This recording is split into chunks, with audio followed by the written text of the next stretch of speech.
akan sangat Dan ketika sedang dalam perjalanan, Lian begitu sangat galau akan menyampaikan ini kepada Aksa, Amira atau enggak. Karena pastinya Amira Aksa akan merasa sangat terpukul jika mengetahui kalau bayi mereka diculik.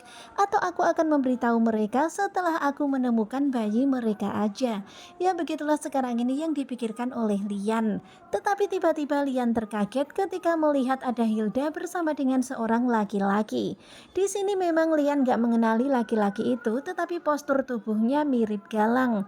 Tentu saja sekarang ini dia pun jadi curiga dan akhirnya Lian pun meminta Markus untuk membuntuti mereka berdua.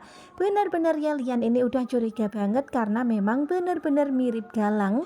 Dan sepertinya Lian ini curiga ya, instingnya mengatakan jangan-jangan Galang menyamar lagi. Kemudian akhirnya mereka perlahan-lahan mengikuti ketika Galang dan Hilda pergi. Tetapi hati-hati ya, jangan sampai ketahuan. Hingga tibalah mereka di sebuah rumah tua, rumah gubuk seperti ini. Kemudian terlihat Hilda yang lagi menghapus penyamaran Galang. Dan ternyata Lian dan juga Markus juga sudah sampai di tempat itu. Kemudian Lian pun mengintip dan itulah ya, akhirnya semuanya terbongkar. Kalau ternyata Galang masih hidup dan ternyata Hilda melindungi Galang. Di sini Lian benar-benar gak nyangka ternyata Hilda yang memanggilnya papa, kok tega-teganya melindungi Galang. Kemudian Lian pun kembali mengintip apa yang mereka bicarakan. Dia pun menguping apa pembicaraan Hilda dan juga Galang.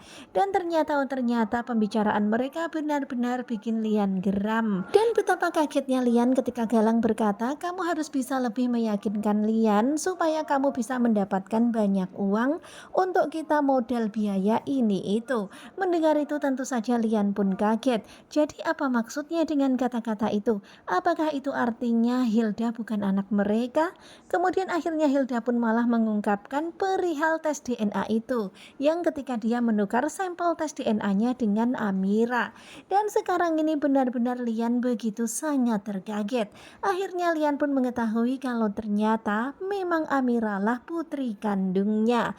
Benar-benar Lian gak menyangka ternyata Hilda begitu sangat licik. Dan sepertinya Lian udah mulai gak bisa membendung emosinya. Anak yang selama ini memanggil dia papa ternyata sekongkol sama Galang dan ternyata dia adalah musuh di balik selimut. Ya begitulah akhirnya ketahuan Hilda bukanlah anak kandungnya Lian. Kemudian Lian pun marah, Lian pun masuk ke dalam rumah itu.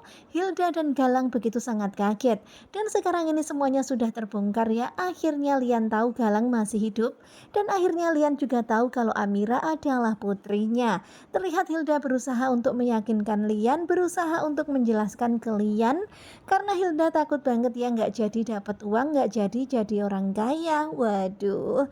Tetapi ya begitulah, pada akhirnya terjadi perkelahian di tempat itu, keributan di tempat itu. Dan kemudian Galang pun membuang Lian dan juga Markus di perahu bocor. Nah tentunya kalian pasti makin penasaran kan bagaimanakah kelanjutannya? Sepertinya bakalan semakin seru. Apakah Lian dan juga Amira akan bisa bertemu kembali dan mengetahui kalau Lian adalah ayah kandungnya? Pokoknya stay tune terus aja bersama dengan Gogo Coba. Terima kasih buat kalian yang sudah selalu setia dan bye-bye. Dan di sini tuh lagi hujan deras ya guys, jadi Mimin itu nggak bisa sholat id. Tetapi ya nggak apa-apa, mau gimana lagi ya. Gimana dengan tempat kalian? Semoga aja cerah ya. Taqabbalallahu minna wa minkum. Selamat Hari Raya Idul Adha. Semoga saja amal kita semuanya diterima oleh Allah. Terima kasih.